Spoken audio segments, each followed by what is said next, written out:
Venters, today it was raining cats and dogs in Arizona, so what you guys would call a light sprinkle, but it didn't stop. So I wasn't able to walk at my normal time, which is around 4:30. It's actually closer to 6 right now, and we probably don't have too much daylight left. But again, remember our battle cry, the walk must go on. Guys, a lot of times, probably once every other month, I'll talk about how when we were young, we would look at certain famous people and certain rich people, and we would say things like, golly, it must be nice to be in their shoes. It must be nice to live their life. I wish I was more like them, or I wish my lifestyle was more like them. But you want to know something? You should never wish to be in someone else's shoes, because you never really know what it is they're going through. Do you guys remember that group when we were much younger called En Vogue? They had that one song, never ever gonna get it. Ooh, never ever gonna get it. Not this time. I give to the needy and not the greedy. You guys remember that song? Well, apparently one of the En Vogue girls, former En Vogue performer, Dawn Robinson, has actually been living in her car for the last 3 years. Isn't that something? You see these people and you figure, golly, they must be making tens of millions of dollars. And you tell yourself, just like I have, that if I just had $1 million, I could probably find a way to live off that for a long time, right? But what happens is these people start to make a lot of money. Hi, how are you? Yeah. And before you know it, even though they're making a lot of money, they have lifestyle creep. No different than you and me. You remember when you were young, you make minimum wage, you're trying to save up for a car. A couple years later, you're making a really good wage, and before you know it, you're trying to buy a second and a third car and a much more expensive place to live in. That happens. So imagine all of a sudden you've got millions of dollars. There's going to be a piece of you that no longer wants to live in a one-bedroom little apartment. You're going to want to buy a house, and a nice one. And if all your friends live in Hollywood or in rich parts of whatever state they might live in, you're going to want to be right there with them. You guys, for the past almost 3 years, I have been living in my car. I said it. Oh my God, it's out. I've been living in my car. Oh my gosh. So anyway, check this out. It was really sad too, because she was actually the one sharing this story, and I watched her on one of my favorite YouTubers, Anton Daniels. I always tell you guys, check out Anton Daniels' show. He's got a great channel. But anyway, the first thing she did was she screamed, "I said it," because it took her about a minute just to spit out that she had been living in her car for the last 3 years.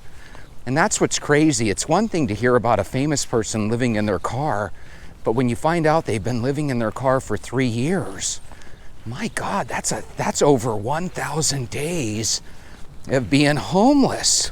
In 2020, she was living with her parents in Las Vegas. Apparently, her mom drove her nuts. And in the interim, I was living with my parents in Vegas. And that was wonderful until it wasn't. I love my mom, but she became very angry. And a lot of her anger, she was taking out on me, and I was her target all the time. And I was like, I can't deal with this. Like, I respect her too much. Let me get out of here. I know a lot of times mothers and daughters might be best friends when they're young. They might even be best friends as they age together. But sometimes moms and daughters clash, and this was one of those situations. And I was sleeping in my car for maybe about a month in Vegas, and then the guy that was co-managing me at the time was living in LA, and he said, "You need to come back to LA." Okay. And he said that I could stay with him, and so I was like, okay. He's like, "I don't have a lot of room, but I'll make room for you." And then when I got to his place, he actually didn't have room for me. So one of the things that Anton Daniels mentioned about this was the fact that women right now are going through more foreclosures, evictions, and layoffs than men are around the country. And the reason he said this is because a lot of times there's a narrative going around that, hey, you can do everything that a man can, and you can, but you never want to be so stubborn in life that you find yourself going through these problems. And I think sometimes when it comes to problems and problem solving, I think sometimes men are a little bit more calculated. And I feel like women's downfall is sometimes they go a little bit too much with emotion. It turned into, okay, well, I'm going to put you in a hotel for the night. And that one night turned into 8 months. Oh my God, you guys. Because every apartment that I looked at, every single time I looked at a place, I would call him and I'm like, okay, can you meet me here? I would tell him ahead of time, of course. And then he wouldn't meet me there until I would take video and send it to him. And he's like, no, oh my God, this neighborhood, I hate it. I mean, I felt like he was playing games, and I knew he was playing games, and I wasn't the one. I'm like, come on, I'm trying to make this easier on you because financially, I know it's got to be hard. You're paying your rent and you're paying my hotel. His apartment was $1,700 a month. And then my hotel was over $3,000. Yep. So, and I was always stressed every week because he would pay weekly for the hotel. So every week I was like, oh my God, can you afford it? Are you okay? And he's like, no, I can't, but I'm getting it together. What? You're the one who said to go to the hotel, and you're not approving any of the apartments. Like, it would be so much cheaper to just get me into an apartment. Like, what's the problem? She calls her manager, and her manager says, listen, you can't stand living with your folks. Come out here to LA. Let's get things going again and make some money. You can come out here and stay with me in my apartment. She was a little leery about the idea, but she wanted out of her mom's house so bad that she went and moved in with her manager. The plan was she was going to go live there in LA with him. He said he didn't have much room, but he would make room for her and her dog. Apparently, when she got there, he just didn't have the room for her. So what she started doing is she started staying at hotels on her manager's dime. So the manager was paying for her to stay in a hotel. For some reason, he wouldn't pay for her to get a cheap apartment, but he was more than willing to pay for her to have expensive hotels. And she started feeling guilty about it. And she didn't really like the idea of going from hotel to hotel because she wanted to have the consistency of staying at one particular place. But for some reason, the manager didn't want to pay for her to be in a cheap apartment. She started thinking, and this is where sometimes you think a little too much, people, you know, all of us do this from time to time. But she started thinking that this was a weird way of her manager kind of keeping control over her, and she didn't like that. So, since he wasn't going to help her get into a long stay apartment, and she didn't really want to be spending thousands of dollars of his money each month in these hotels, she decided about 3 years ago to start living out of her car, and she's been there ever since. Now, the reason I think that's a little crazy is sometimes you have to say, I don't know if this guy has good intentions or bad, but if he's paying for you to stay at hotels and he's not asking you to do anything dirty or wrong, why not just take the guy up on his offer rather than living out of your car? I think she was saying that she was watching videos about van life and car life, and I think this is the problem with those van life videos. They make it look cute and quaint, like it's a really cool thing, when we all know in reality, nobody in their right mind would want to live in a car or van. You ever notice that? The really cool van life videos? It looks like they spent 60 or 70 grand on making their van like a little home. Meanwhile, the people that are living in their cars, they've got 48 cents to their name, you know?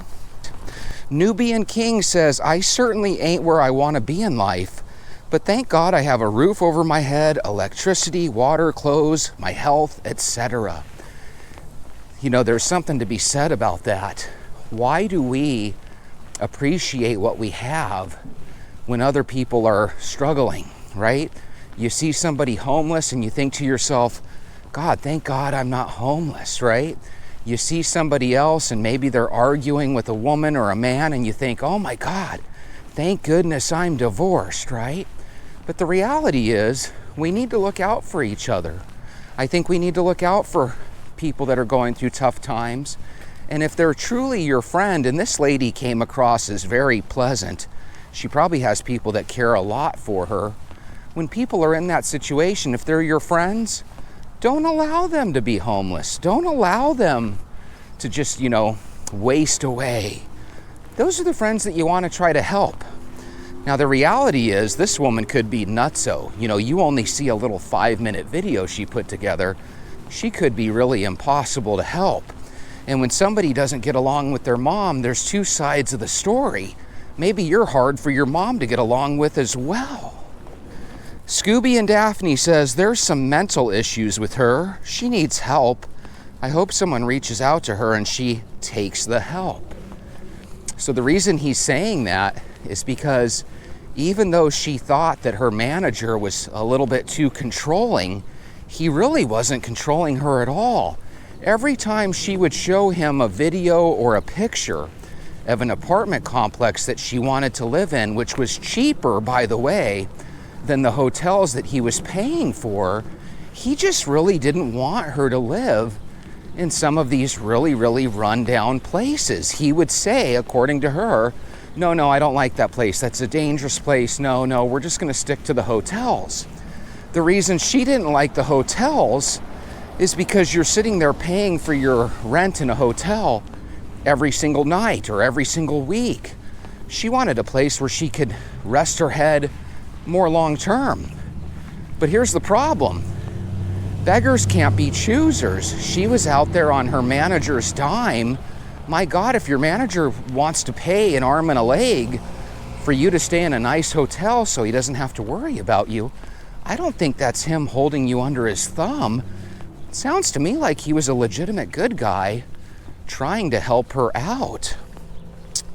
Now, Carla, I know you're the type that'll watch the videos I'm talking about. Mala, I'm sure you will too.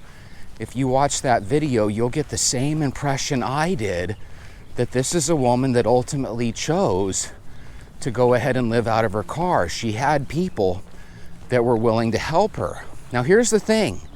There was a piece of her that felt guilty. She really didn't like the idea of her manager going out of pocket $3 or $4 grand a month, which, by the way, think about that, if you will. If you have a friend that's willing to spend $3 or $4 grand a month to keep you housed, that's a hell of a friend, isn't it? How many times in our lives, especially when we were young and stupid, how many times could we have used somebody like that in our lives that had no ill intentions? She didn't say that he was hitting on her or asking her to be like, a love interest of his. It sounds to me like she just had a really good guy, and for whatever reason, she wanted to live out of her car. Ronaldo Navis says, this is why Elvin from The Cosby Show. What was your favorite Cosby Show? Mine was the one where Elvin was going through simulation and pregnancy pains. And they have that one scene where he's like, contractions. Oh my God, that was the funniest Cosby Show ever. If you guys loved The Cosby Show, let me know. A lot of times we are told that we're not allowed to enjoy that show because of Bill Cosby, right? But the reality it was, we didn't love Bill Cosby. We loved Dr. Huxtable. And we loved the Cosby clan there, right? We loved the Huxtables, not the Cosbys. That's the way I should say it. So again, it's kind of a bummer. That happens with Dukes of Hazzard too. Because they have this Confederate flag on top of their car, we have to, associate them with horrible things, when in reality, if you watch the show, Bo and Luke Duke were good guys. They really were. He wasn't too proud to go to work, so they're saying this is why Elvin from The Cosby Show was working at Trader Joe's. I don't know if you guys remember this, but a handful of years back, I'm watching like Inside Edition or some show that, that people watch. And all of a sudden they show this man working in the Trader Joe's as a cashier. And they let you know this is Elvin from The Cosby Show. And it was just surreal because, again, these are people that in the 80s when we were watching them on TV, they were probably making hundreds of thousands, if not millions of dollars. But again, you can find yourself in a real pinch. So here's my next question for you. Are you the type like Elvin where you can eat your pride and say, you know what? I gotta pay my bills. I'm gonna work at Trader Joe's rather than be homeless. I think that's heroic. It's not easy to humble yourself like that. The last part of Ronaldo Navis's comment here, check this out, guys. It says she's waiting to be saved and living in the past. So that manager that was helping her by paying a lot of money for her to live in a hotel and stuff, that same manager probably fed her the dream that she was going to make a comeback. She was going to have her own residency there in Las Vegas, or, I guess he wanted her to come to LA, so maybe she was going to make a comeback, and maybe they were going to get the band together, right? The group together. But you guys know as well as I do, once groups become part of our past, they very rarely become part of our future. Even really popular acts like Madonna are starting to get to the point where it's like, holy crap, who's the old lady? That's Madonna, right? And I think that's the situation with this gal. She might have a great voice, she might be super talented, but her talents were best served in our past, not our future. And I hate to think that that manager might have fed her with this idea that she was going to be something again, and it might have led her down the path of homelessness. I think what happens with these famous people is they have so much money when they're young that they don't have those basic life skills that come from being in a pinch financially. Doesn't it blow you guys away when you hear that people say, yeah, I probably had 5, 6, 7 million in my bank account and I own 2 or 3 homes, and all of a sudden they don't have a single home or a single dollar to their name. And it's like, how the hell does that happen? And it seems to happen really quickly. To go from living the life of luxury to all of a sudden you're living hand to mouth, as they say. Very tough deal. I'm really proud of myself for going on this walk, guys. Today is the best day ever. Remember, there's always a million reasons not to walk. And again, if it's freezing cold outside or raining or snowing and you want to skip your walk, I don't have a problem with that. But just remember, there's always going to be a million reasons to skip your walk. Why not walk? Because there's 1,000,001 reasons to keep the walk going. The walk must go on, my friends. Let's go. I was this close to not walking, and then I thought, wouldn't that be a shame? We're this close to the 1-year anniversary of the show to take a day off. Now, in year number 2, a day like this, I might decide to take it off. But again, remember, we have a rule for this, the 2/3 rule. Keep going, keep moving. If you're new to the show, hit the thumbs up button and subscribe. The key to losing weight is to walk every single day. The problem with doing something every single day by yourself is people get lonely and they don't want to do that. That's where I come in. I'm your daily walking partner. I'm out here every single day. But if you can't afford it, go get yourself a $10, $15 a month gym membership. Go check out the rec center in your city. Go check out different churches. They might have a little gym inside of them that you can pay for a membership. And then when the weather's really bad like this, by the way, you guys are probably thinking, that weather's perfect, Jesse. But if you consider the weather to be bad, you can always go walk on a treadmill at the gym. I think it's just part of being proactive. You can be reactive, but what are you going to do if you ever are in a situation where you can't walk for a couple weeks? You're just going to give up on your walking routine? Oh, hell no.